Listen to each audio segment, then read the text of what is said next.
नमस्कार, मैं रुस्तम सिंह राणा और आप देख रहे हैं थारू समाचार। चुनावी बिगुल जो है बज चुका है। निर्वाचन आयोग ने चुनाव की घोषणा कर दी है। उत्तराखंड का चुनाव 14 फरवरी को होगा और चुनाव के नतीजे 10 मार्च को आएंगे। हमारे साथ इस वक्त चर्चा पर बने हुए हैं अनीस राणा जी, जो यूथ कांग्रेस के प्रदेश सचिव हैं और नानंगमता विधानसभा सीट से जो है कांग्रेस से टिकट की दावेदारी कर रहे हैं। सबसे पहले तो स्वागत है अनीस जी आपका। धन्यवाद रुस्तम जी। मैं आपके चैनल का धन्यवाद करना चाहता हूं और मैं आपको भी बहुत बहुत धन्यवाद करना चाहूँगा क्योंकि आपने इतना कीमती समय निकाल के आज हमें अपना जो है इतना बहुमूल्य समय दिया है। उसके लिए मैं आपके चैनल को और आपकी सारी टीम को बहुत बहुत धन्यवाद और बधाई देता हूँ, साधुवाद करता हूँ। अनीस जी, सबसे पहला तो सवाल यही है, क्योंकि जिस तरह से अभी टिकट को लेकर स्थिति साफ नहीं हो पाई है, तो एक तरह से जो कार्यकर्ता है वो भी एक तरह से अपने आप को ना उसकी तरफ देख रहे हैं ना इसकी तरफ देख रहे हैं, एक तरह से खुलकर नहीं आ पा रहे हैं। तो आप ये बताइए, क्योंकि अब तो चुनावी बिगुल भी बज चुका है, चुनाव की डेट भी तय हो चुकी है, कब तक ये तस्वीर साफ हो जाएगी, कब तक नाम जो है घोषणा जो है तय हो जाएंगी? जी, मुझे जहाँ तक लगता है कि जिस तरीके से संकेत मिल रहे हैं, प्रथम सूची लगता है 12 तारीख तक डिक्लेयर हो जाएगी और द्वितीय सूची जो है 15 तारीख तक डिक्लेयर हो जाएगी। तो स्थिति पूरी तरीके से साफ हो जाएगी कि किसको टिकट मिलेगा, कहाँ से किसको क्या हो रहा है।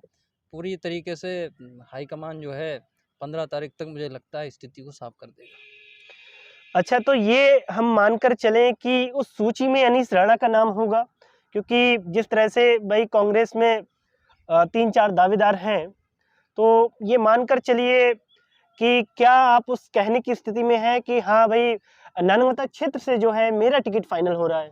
जी, निश्चित तौर पे हमने 2017 से जो है पार्टी संगठन में फ्रंट लाइन में काम किया है। जो भी पार्टी की तरफ से हमें हमारे हाईकमान की तरफ से जो भी दिशा निर्देश हमें मिलते रहे हैं, हमने उस दिशा निर्देशों का पालन करते हुए क्षेत्र में लगातार हमने कार्य किए हैं। और संगठन में तो हम 2012 से हमने एनएसयूआई से जो है काम किया है, लेकिन 17 के बाद जब हमें लगा कि हम जब चुनाव हारे 2017 का, उसके बाद से लगातार हमने क्षेत्र में काम करना चालू किया और लगातार हमने फील्ड वर्क करके आज हमने स्थिति जो है हमने संगठन को जो है जैसे तैसे करके खड़ा किया है। तो निश्चित तौर पे हम पूरी तरीके से अपने संगठन को लेके और अपने आला कमान को लेके निश्चिंत है कि आला कमान निश्चित तौर पे हमें इस बार नानंगमता विधानसभा से मौका देगा। तो आप ये कह रहे हैं टिकट जो है हमें मिल सकता है, यानी आपको मिल सकता है। अच्छा, ये बताइए, अभी जो कांग्रेस के, ठीक है, जिन्हें पूरा एक तरह से कांग्रेस की एक तरह से जो चुनावी प्रक्रिया है उसकी एक तरह से पूरी जिम्मेदारी दे दी हरीश रावत जी। अभी पिछले दिनों नानमता आए थे, अनीस राणा उस रैली में नदारद थे। क्या कारण थे कि अनीस राणा उस रैली में नहीं थे? जी, मैं आपके समक्ष एक बात को रखना चाहूँगा कि पार्टी स्तर से जो हमें जो है सूचना मिलनी चाहिए थी, वो समय रहते हमें नहीं मिल पाई। कार्यक्रम जैसे कल था, तो हमको दूसरे दिन को सिर्फ हमें 5 बजे जो है इसकी सूचना मिली और 5 बजे फिर हम उस कार्यक्रम की कोई रूपरेखा जो है तैयार कर नहीं सकते थे, क्योंकि हमारे पास तो एक रात ही बाकी बची थी। तो निश्चित तौर पे संगठन के जो फ्रंट संगठन के जो लोग हैं, उन्होंने हमको सूचना नहीं दी, जिस कारण से हम नहीं गए।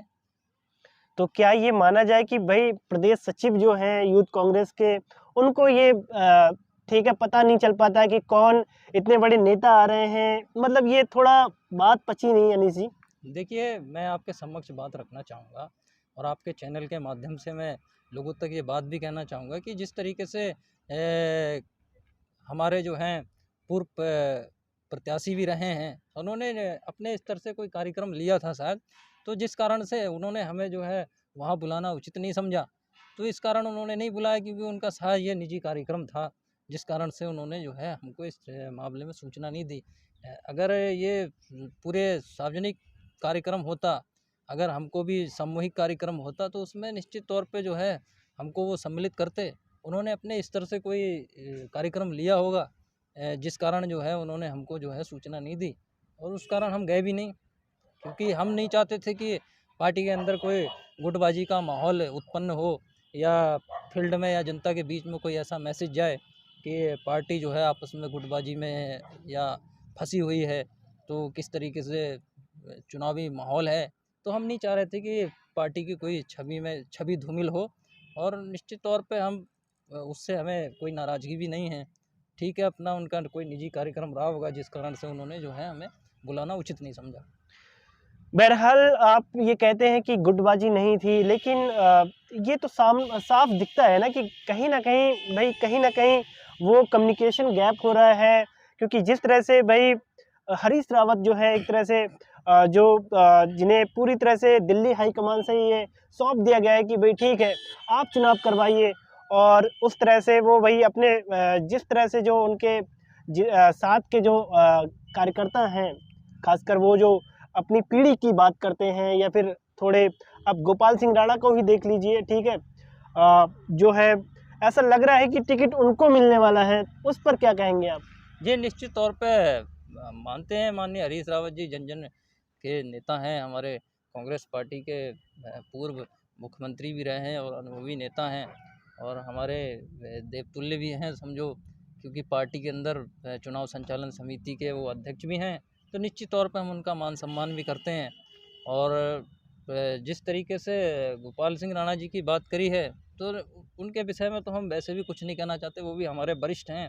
बाकी जो भी है, संगठन जो है अपने स्तर से संगठन ने रिपोर्ट भी हासिल की है, ग्राउंड रिपोर्ट, कि भाई किसने कितना वर्क किया है, किसने कितनी मेहनत करी है, किसने जो है बूथ स्तर पे कार्य किया है।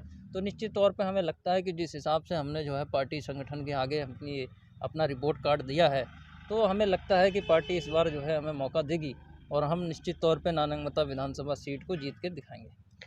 अनीस जी, अगर एक सिनारियो ये बनता है कि आपको टिकट नहीं मिलता है, तो फिर आप क्या, ठीक है, उस स्थिति में चुनाव लड़ेंगे, चाहे वो किसी अन्य पार्टी से हो या चाहे निर्दलीय हो, या फिर आप जो है जो भी उम्मीदवार होगा उसका साथ देंगे?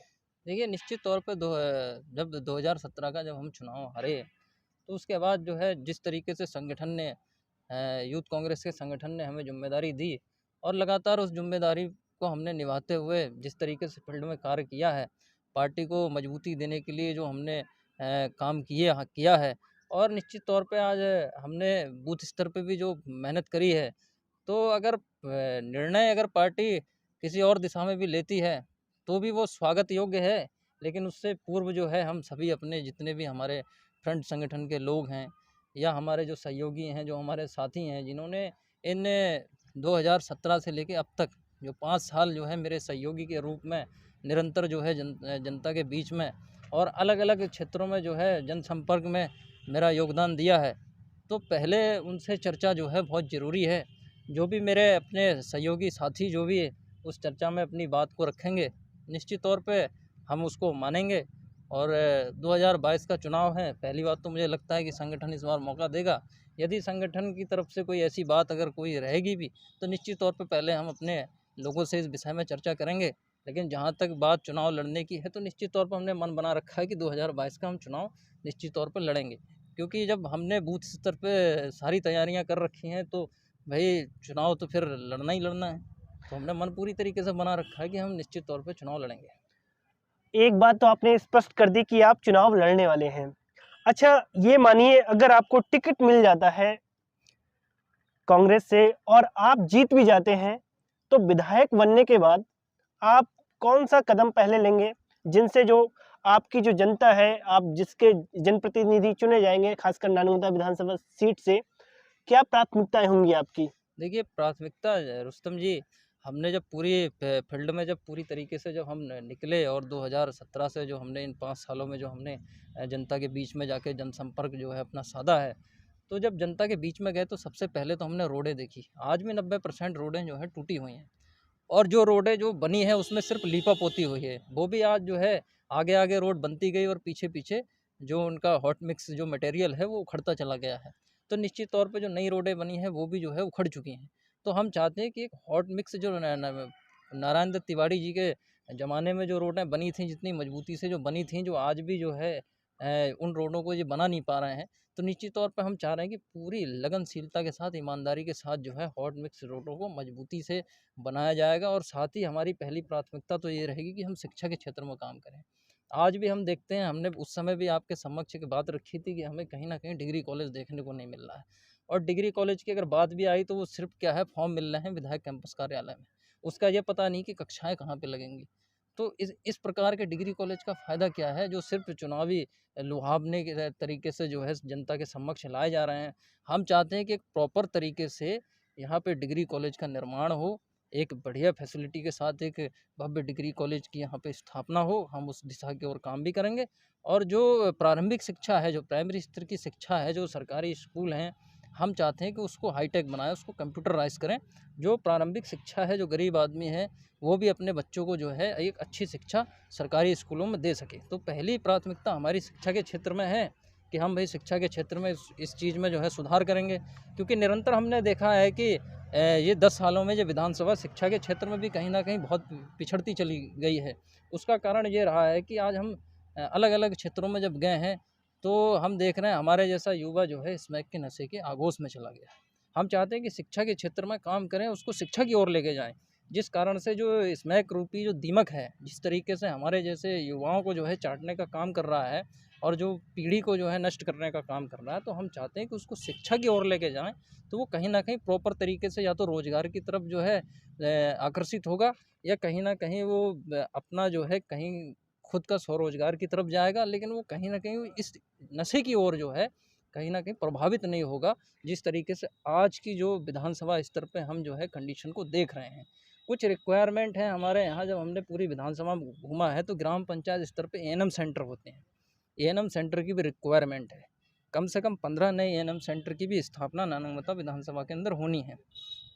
कुछ ऐसे विद्यालय हैं जो 5वीं तक हैं, बच्चों की अच्छी खासी संख्या है, उन विद्यालयों को 8वीं तक करना है। और जो 8वीं तक हैं, तो वहाँ पे भी बच्चों की ठीक-ठाक कंडीशन है, तो उसको हाई स्कूल तक कराना है। हमारी ये पहली प्राथमिकताएँ हैं, जिनको लेके हम जो है आगे बढ़ रहे हैं। और समाज में इसी को लेके हम जो है वोट माँग भी रहे हैं, और जनता इस चीज़ को हमारे समक्ष जनता रख भी रही है कि ये जो हैं दिक्कतें हैं। और साथ कर एक पेयजल की, शुद्ध पेयजल की भी बहुत समस्या है कि जो गरीब आदमी है बेचारा, वो कहीं न कहीं जो नलके होते हैं, हैंड प्रेशर जो नल है, वो 100 फीट पे नहीं ले जा पा रहे हैं। वो आज भी पानी जो है 35 फीट पे पी रहे हैं। क्योंकि वो गरीब आदमी है, 300 रुपए दिहाड़ी कमाने वाला है, वो गहराई वाला नल जो है नहीं लगा पा रहा है। तो 35 फीट में नल का है, हल्का पानी आता है, पीला पानी आता है, तो या तो उनको पथरी की शिकायत हो जाती है या डायरिया हो जाता है। तो हम चाहते हैं कि कहीं पूरी विधानसभा में हमारा प्रयास ये है कि हम लोगों को शुद्ध पेयजल जो है उपलब्ध करा सकें। आप जिस तरह से तमाम कमियां गिना रहे हैं मौजूदा विधायक की, हालांकि वो ये दावे करते हैं कि मैंने भाई विकास के कई सारे काम किए हैं, शिक्षा के क्षेत्र में, चाहे वो रोड के क्षेत्र में हो या और भी कई सारी चीज़ें हों। लेकिन चूंकि आप एक तरह से जन जन तक जा रहे हैं, सभाएं कर रहे हैं, हो सकता है जनता आपसे कुछ कहती हो। लेकिन एक सवाल ये भी है, जिस तरह से अभी जो चुनाव आयोग की गाइडलाइन है खासकर प्रत्याशियों के लिए, कि 15 जनवरी तक वो नुक्कड़ सभाएं जो है या फिर रैलियां या बाइक रैलियां नहीं निकाल सकते। तो अब सवाल ये है कि आप अब कैसे कैंपेन करेंगे, कैसे जनता तक अपनी बातों को रखेंगे? जी, निश्चित तौर पे हमने इन 5 सालों में जितनी मेहनत करी है, उस मेहनत के आधार पे हमने बूथ स्तर पे अपनी जो है सारी तैयारियां कर रखी हैं। और उन बूथों को सेक्टर वाइज़ हमने विभाजित कर रखे हैं। तो हमें ज़्यादा कोई इतनी परेशानी वाली बात नहीं है, क्योंकि जो भी हमारे वहाँ पे आईटी सेल के भी अध्यक्ष हैं और बूथ अध्यक्ष भी हैं, वो वर्चुअल जो हमारी सभाएँ चलेंगी, वो उसको हमारे सभाओं को अंजाम तक पहुँचाएँगे। और प्रत्येक बूथ के जितने भी हमारे मतदाता भाई बहन हैं, उन सब तक हमारी जो है आवाज़ को वो पहुँचाने का काम करेंगे। और बाकी चुनाव आयोग ने तो वही कोरोना की गाइडलाइंस को देखते हुए 5 लोगों की जो अनुमति दी है डोर टू डोर, बाकी के सारे लोग जो है 5-5 लोग डोर टू डोर भी जाते रहेंगे, बूथ बाई बूथ जाते रहेंगे। और जो हमारी वर्चुअल जो सभाएँ होंगी, वो हमारे बूथ के अध्यक्ष और आईटी सेल के अध्यक्ष निश्चित तौर पे वो हमारी इस प्रचार की प्रक्रिया को आगे तक बढ़ाएँगे। अनीश जी, मेरा अंतिम सवाल ये रहेगा, क्या 10 मार्च को नतीजे जो है कांग्रेस के फेवर में आएंगे? क्या वो सरकार बनाती दिखेगी या फिर वो विपक्ष में ही रहना पसंद करेगी? जी, निश्चित तौर पे जिस प्रकार से इन 5 सालों में प्रदेश को इन्होंने पीछे ले जाने का काम किया है, उस हिसाब से हमने जो है जनता के बीच में जाके देखा है, जनता ने स्पष्ट रूप से कह दिया कि इस बार हमने फुल मैच्योरिटी के साथ जो है परिवर्तन करना है। क्योंकि जिस तरीके से महंगाई, सबसे ज़्यादा तो महंगाई जो है डायन के रूप में हमारे जनमानस को खाने का काम कर रही है, वो भी है। और दूसरा बेरोज़गारी, जो आज हमारे कई युवा भाई बहन हैं जो इन 5 सालों में कहीं पे जो है रोज़गार देखने का अवसर नहीं मिला है, और कहीं भी इन्होंने रोज़गार के स्तर पे कोई ऐसी पॉलिसी भी लेके नहीं आए हैं। तो निश्चित तौर पे जो है पूरी तरीके से हमें उम्मीद भी है, और इस बार जनता के बीच में हमने देखा भी है, और जनता को भी जो है पूरी तरीके से जनता ने मन बना लिया है कि इस बार कांग्रेस की सरकार जो है फुल बहुमत के साथ प्रदेश में जो है सरकार बनाने में अग्रसर है। तो आपने देखा किस तरह से अनीस राणा ने अपने विचारों को हमारे चैनल के माध्यम से रखा। आप तय करिए, ये लोकतंत्र है और लोकतंत्र की असली पहचान ये है कि अधिक से अधिक वोटिंग 14 जो फरवरी दिनांक तय की गई है उस पर आप करिए और अपने जनप्रतिनिधि को चुनिए जो है। और कई सारी बातें हैं जो हम आपके सामने लाते रहेंगे, और जो हमारे जनप्रतिनिधि या जो हमारे नेता हैं क्षेत्र के, वो क्या हमारे विकास के लिए सोचते हैं, वो हमारे क्षेत्र के लिए क्या सोचते हैं, ऐसे ही हम इंटरव्यू आपको दिखाते रहेंगे। मैं रुस्तम सिंह राणा, कैमरामैन विवेक के साथ थारू समाचार।